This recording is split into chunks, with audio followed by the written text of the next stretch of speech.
Welcome to the Salience Podcast, where we identify what stands out from all the noise.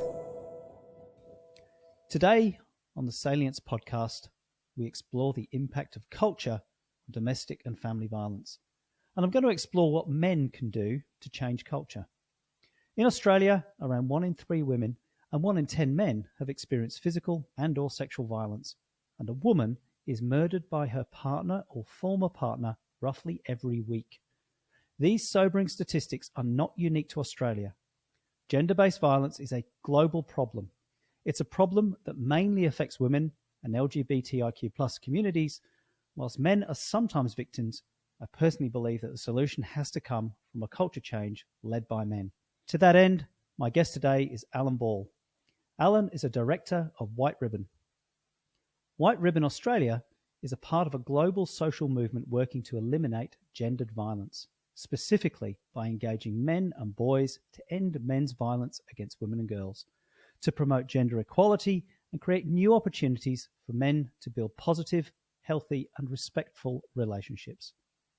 Allan has previously worked for the National Disability Insurance Agency, and before that he worked as a mental health clinician in forensic child and adolescent health services.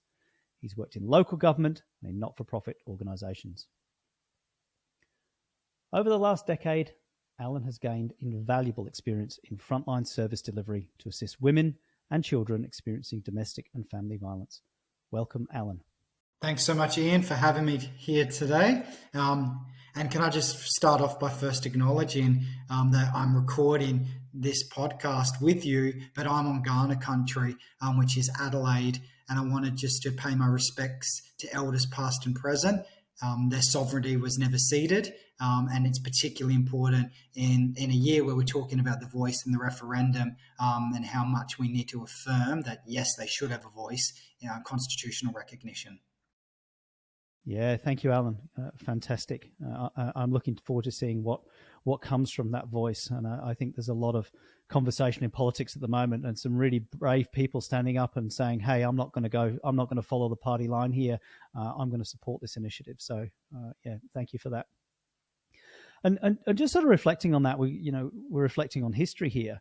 And I want to kind of go back a little bit into your own personal history and your own journey, long before you're involved in working to protect women and children. What early experiences helped shape your thinking and your sense of purpose today? Oh gosh, that's how long have we got? I don't want to take up the whole entire podcast recording with this. As a child growing up, it was quite unusual. It was not an unremarkable kind of childhood in my early years. I was born and raised by an incredible father and mother, Diane and Kevin. I had an older sister, Tara. We grew up in a 3-bedroom kind of run-of-the-mill family home in metropolitan city in Adelaide. And we enjoyed catching up with family and friends and going on our holidays, watch my dad and my mum have a really useful, practical, pragmatic relationship on those gender norms as well. So dad would work, mum would work, but mum would do some of the more domestic chores. Dad would not do so much. So it was unremarkable. That's what I wanted to say early on. But it was really life-changing when I was in my early childhood when my family separated. And it was not unusual that they separated. A lot of my friends' families were separating. But what was really unusual about this was that it was happening to me. It was my experience, my sister's experience. And as a child, seeing that through the lens, you're thinking to yourself, why can't I just fix this? What did I do wrong? There was a lot of internalizing. And that was very bruising for me because I didn't understand the dynamics and the complexities of adult relationships.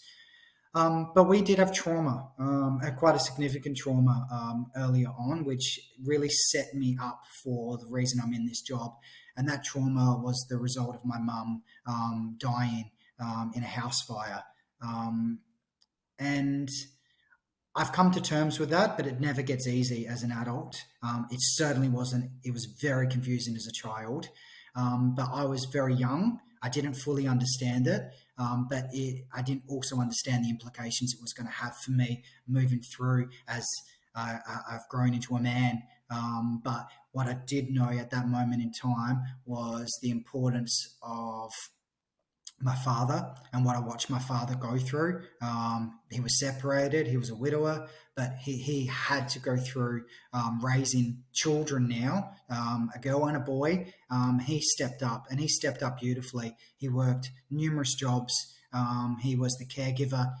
He provided the nurture and the care. He demystified. He was trailblazing in terms of debunking all those gender norms. But fundamentally, he did something that every human should do in these situations. He protected his children, and he ensured that this tragedy and trauma was not going to be something that didn't enable them to not thrive. My dad was a true trailblazer, and to this point forward, and that moment, I made a promise that I want to be like my dad growing up. Everyone says their dad is a hero, but my dad is a superhero.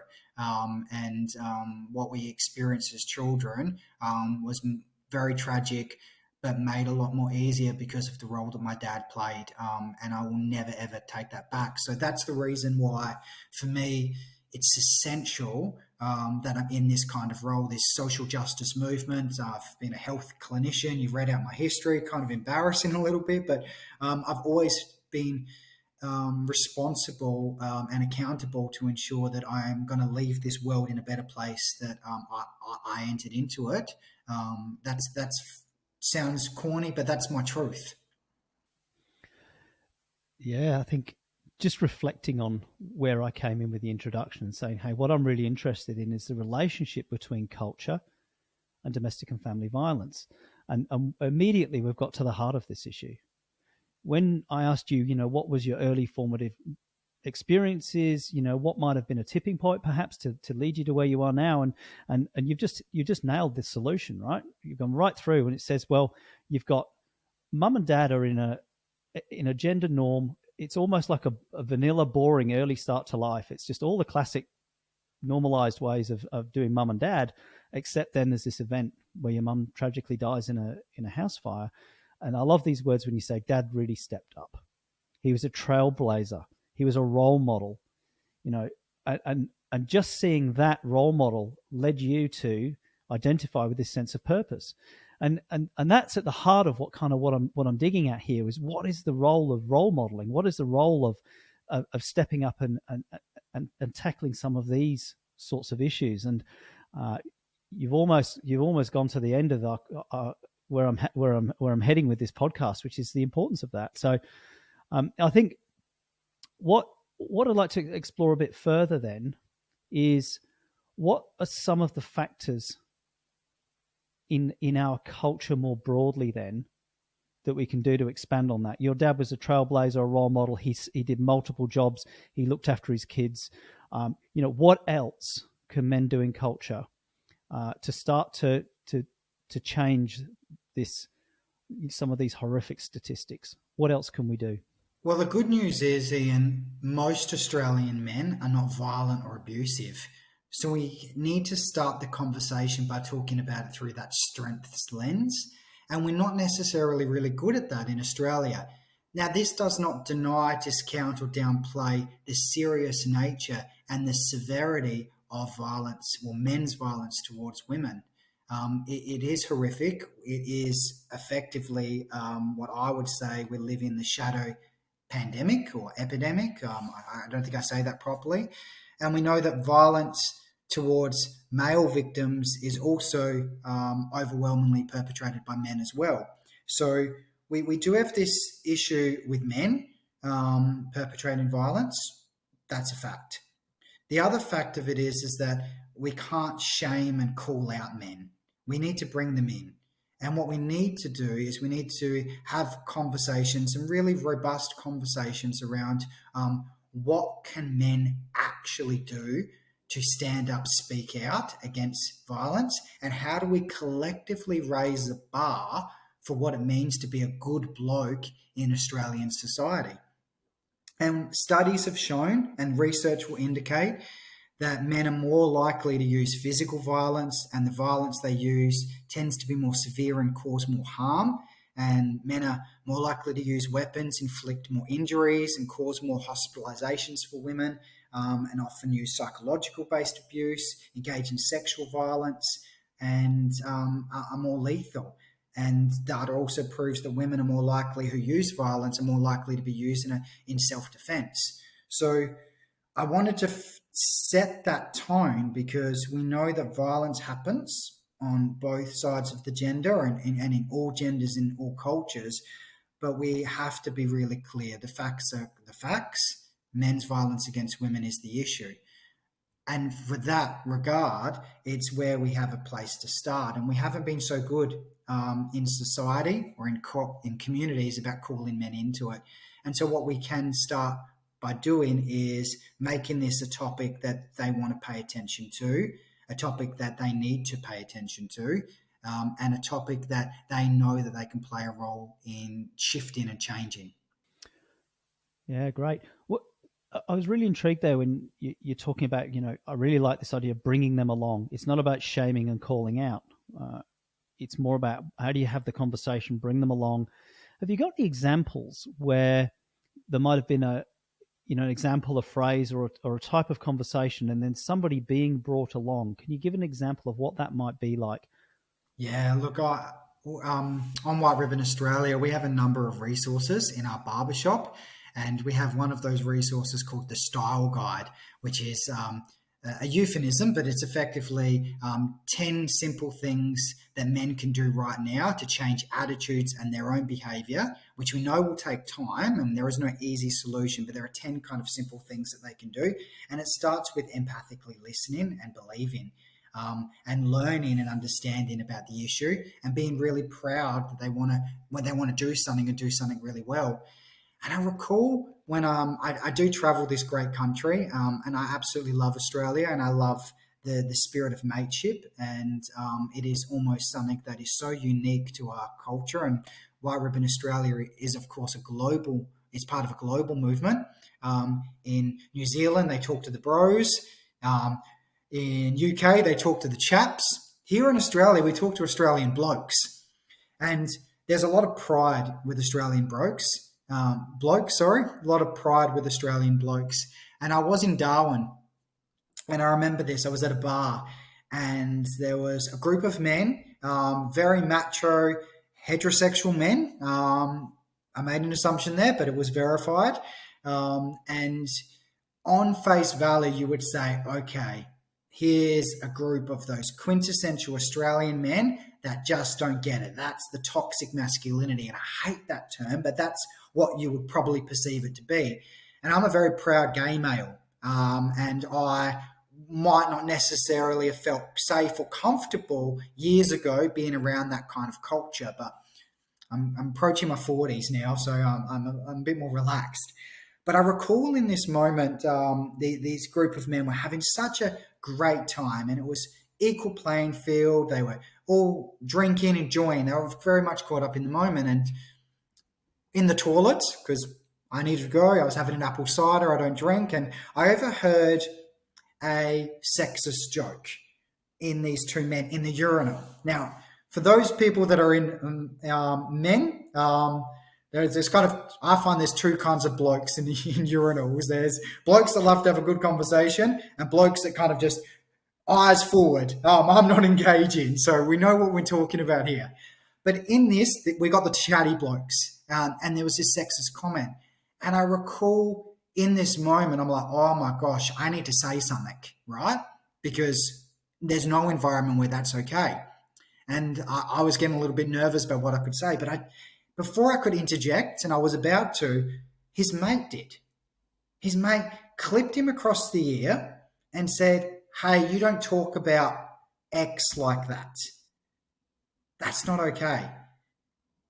And the mate shut it down, and his mate appreciated. No rebuttal, nothing like that. These men left. I had this moment of, phew, gosh, I got out of that one all right. And then I approached these men afterwards, and I said, hey, in the toilet, their backs got up. They were like, oh, gosh, what do you mean in the toilet? In the toilet, I noticed this interaction. And can I just say, how important it was that you shut that conversation down.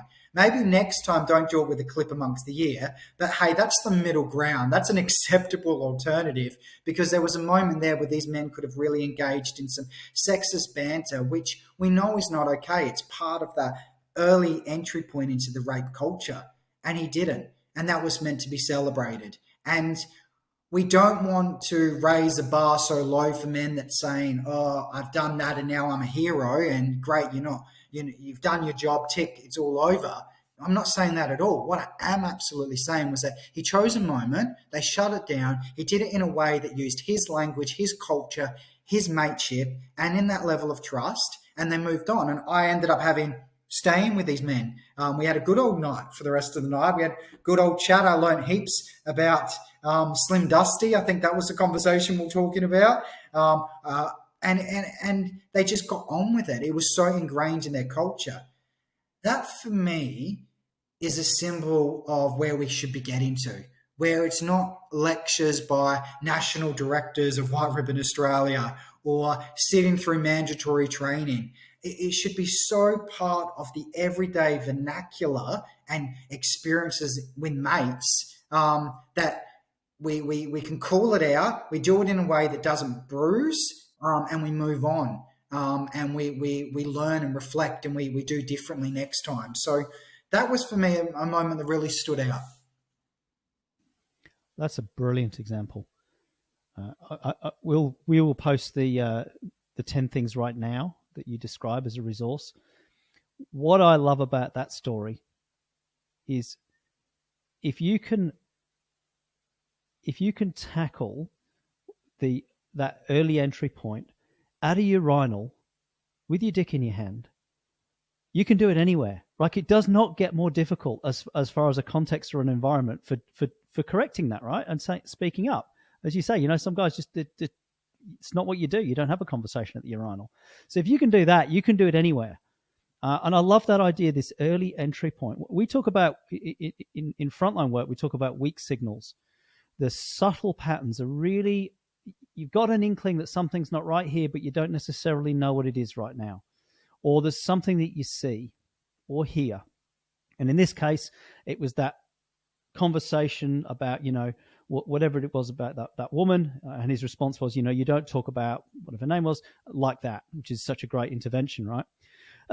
What I'm curious about is, can you think of any other weak signals, any other sort of behaviors at what I'm going to call the thin end of the wedge? They're not the obvious ones. It's not like you've just seen somebody beat somebody up, but it's the little things, the conversations. Are there other aspects of conversations or non-verbals or patterns that you go, hey, hang on, that's actually not okay, and that could lead to the following down the track? Can you think of any other examples? What we know is that domestic violence, disrespect and abuse, particularly men's disrespect and abuse towards women, is predictable. There are predictable signs. And so anything that's predictable can be prevented.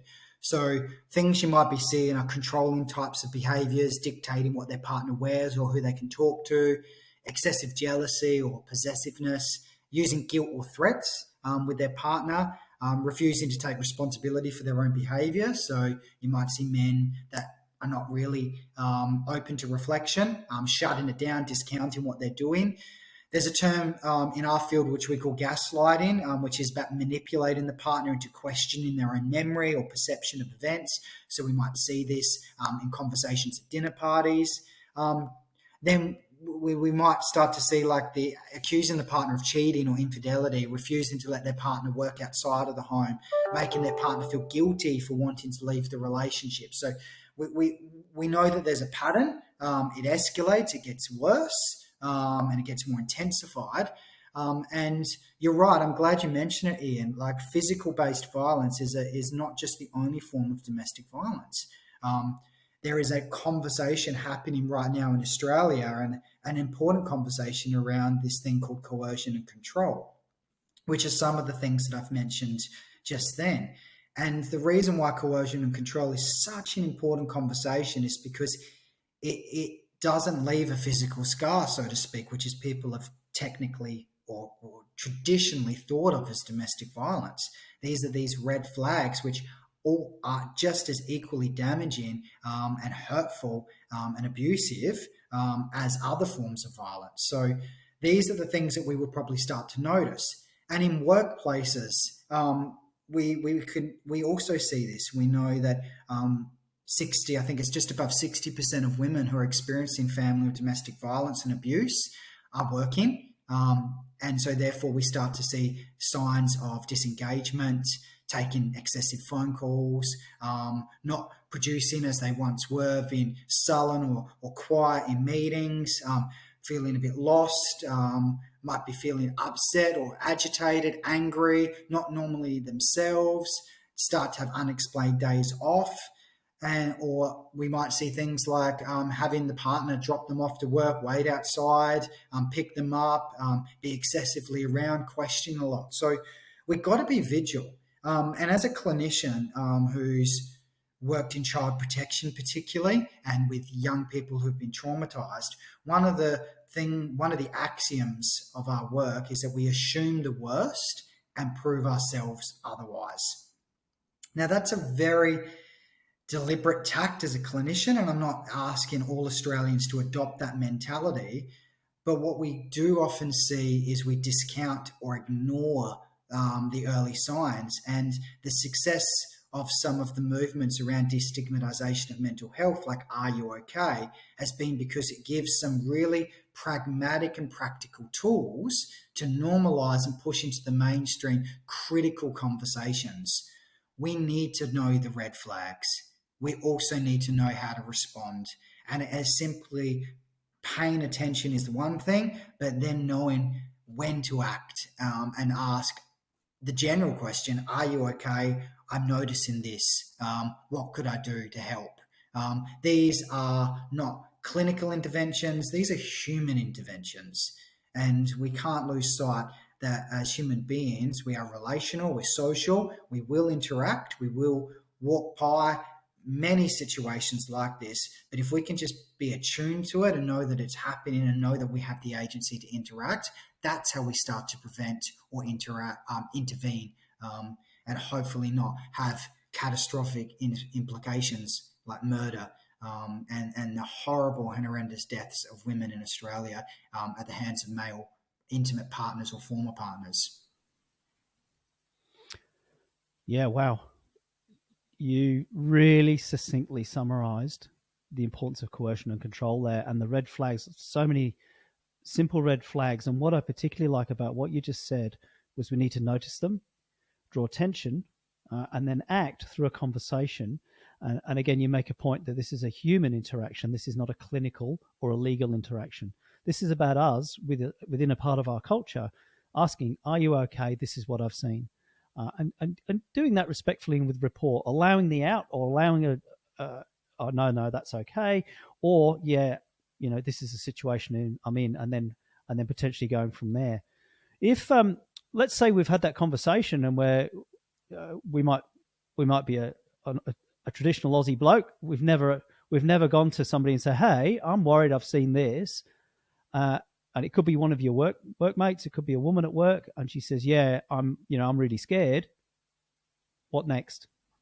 Well, the most important thing to know is we have to be aware of safety and risk in every conversation. So we wouldn't want to enter into conversations that is putting someone in further danger or harm. We have to understand, are they safe in that moment? Because if they're unsafe and there is a threat to life or livelihood, calling the authorities or supporting a call to the authorities is essential.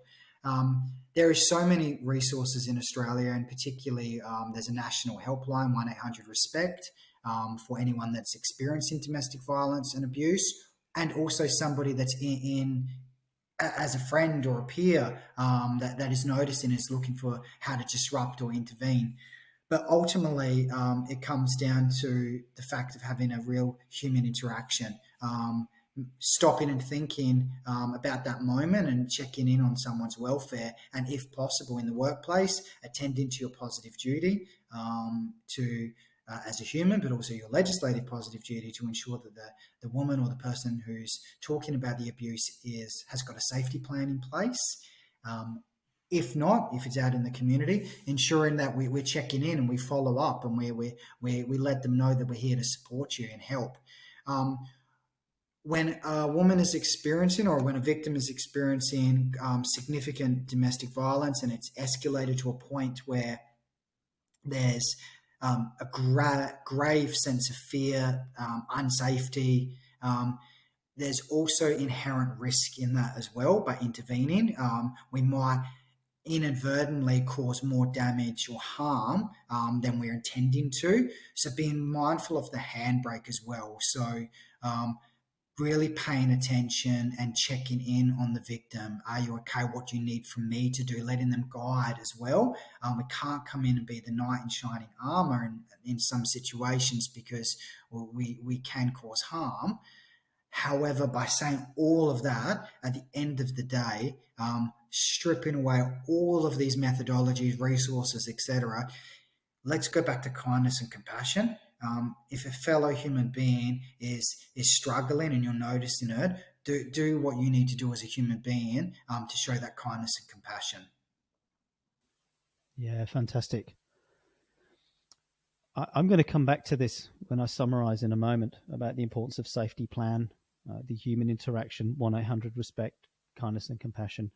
I want to just broaden right for a moment as I start to sort of conclude here and think about really broadly your journey and this important sense of purpose around social justice.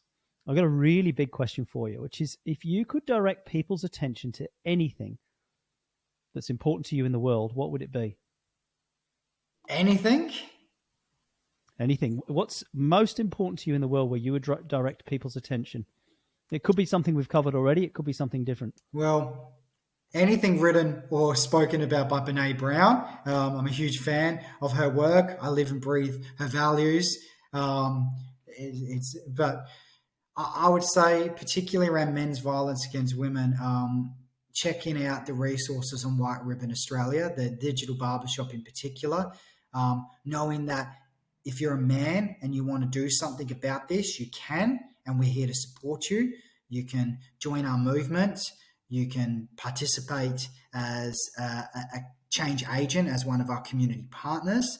You can educate and learn a little bit about the issue, invite us into schools or invite us into your workplace to do training and development. You could also be part of our workplace accreditation program. But I would ask you to look at the White Ribbon Australia website and its resources, because they provide you with your choose your adventure journey. We all can't be, as much as I would like to, we all can't be a national director of White Ribbon Australia. And I'm not expecting men to live and breathe this as their full-time job. What we are asking you to do, go check out the resources, go learn about what you can do, and be activated about the change that you can make in your community, because we are effectively a party planner. We don't go into communities and say this is how it should be and do all the implementation.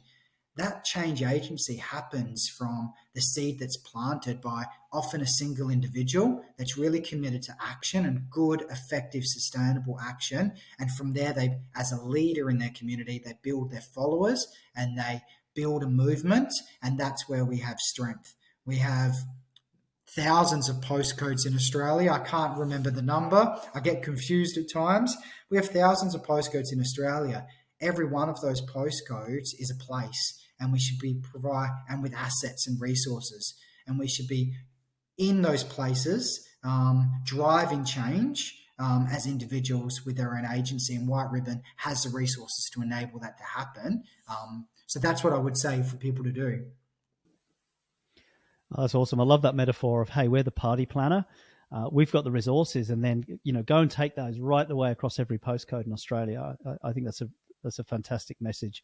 And, for people that are busy, dive into the digital barbershop, maybe choose one thing, work out one next step, one small action that we can do, all of us. If I can add, my favorite resource on there is the man bun, because it answers that question. So what can I do? And it starts by saying, live in your respectful values. Let other men see that you treat women with respect in every moment and in every interaction. So my top advice is download that man bun and live your respectful values when you're with your mates, when you're with every interaction. It's not just in private. Yeah, great. That almost covers full circle back to the role modeling and where we came in with your early life and what your father demonstrated to you that set you on a journey. Living those values, stepping up in difficult times, and just think, sort of going full circle and then going back into the future. What are your future aspirations, either in work or elsewhere in your life? Genuinely, it's going to take a generation, probably longer, to end men's violence against women in Australia and across the world. So my commitment, no matter what happens, if I'm as a national director of White Ribbon for another 10 years, 20 years, 40 years, or even another week, genuinely the aspiration and what I'll be living to is the idea that as a male, I'm accountable and I'm responsible.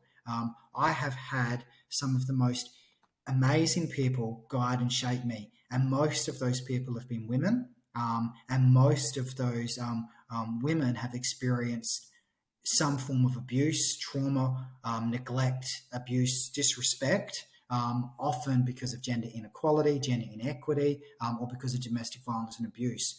I'm really proud to stand shoulder to shoulder and to say they are my heroes, my leaders, that they're the ones that have guided and shaped me. And in fact, the reason I can stand here and have these conversations with you, Ian, is because of the trailblazing that has occurred from victim survivors who for far too long and continue right now not to be believed.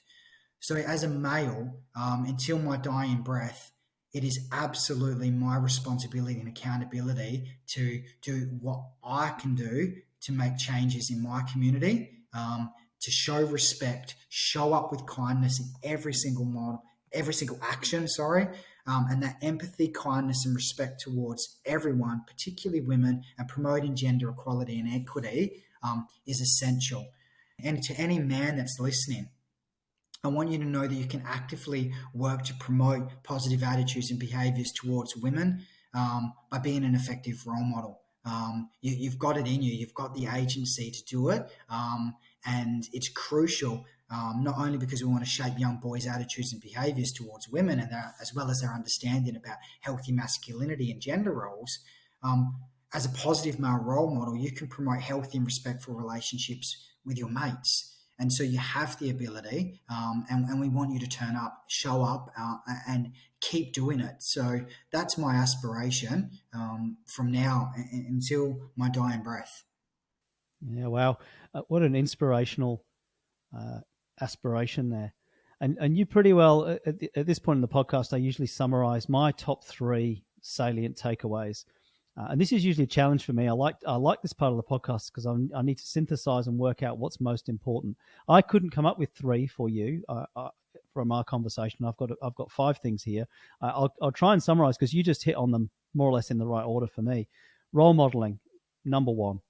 You've got to be out there role modeling, and you talk about respectful values, believing women and living and breathing that. I think the second thing for me was bringing other men along on the journey. And you gave a fantastic example at a urinal. And if you can do it there, you can do it anywhere. The third thing was the importance of some of the red flags, the weak signals, the early entry points, these things that can escalate, coercion and control. It can be in workplaces, it can be domestically, it can be out and about. It's behaviors, it's seeing things like days off, behavior changes, being around gaslighting, being around things where there's patterns of behavior. You go, hang on a minute, and then it's taking action. So it's being attentive and then taking some action with this human interaction, always managing safety and risk. Don't try and be a hero. Be very, very careful about what you do there. Great resources at 1-800-RESPECT and also on the White Ribbon website. And then this final thing, which is this placing attention in the world to do something useful. It's go to the White Ribbon website, digital resources, go into the barbershop, think about something in there. And for me, I like to say, what's one thing you can do right now? That's one thing you can pick up that can propagate that conversation out into the community. It can, if it's only one thing, hey, that's fine. For you, of course, it's you're living and breathing it, and that passion has really come through today in our conversation. And I thank you for that. It's just been a terrific interview. Thank you so much. Thanks, Ian. And I just want to add in there, there's just one sixth thing, and that is that silence is no longer acceptable. We can't walk by because we're set in a very poor standard if we do so. And violence against women is not a women's issue. Men's violence against women is our issue. Australian men, we need to own it, and we need to do something about it. Yeah, what a great parting message. I can't say it any better. And that's our takeaway. Thanks so much, Allan. Thanks, Ian. We hope you enjoyed this episode of the Salience Podcast. Please leave us a review and subscribe wherever you get your podcasts. You can also subscribe to the Frontline Mind newsletter by visiting our website at frontlinemind.com. Have you got a topic you would like some more salience on? Send us a message on LinkedIn or email team@frontlinemind.com.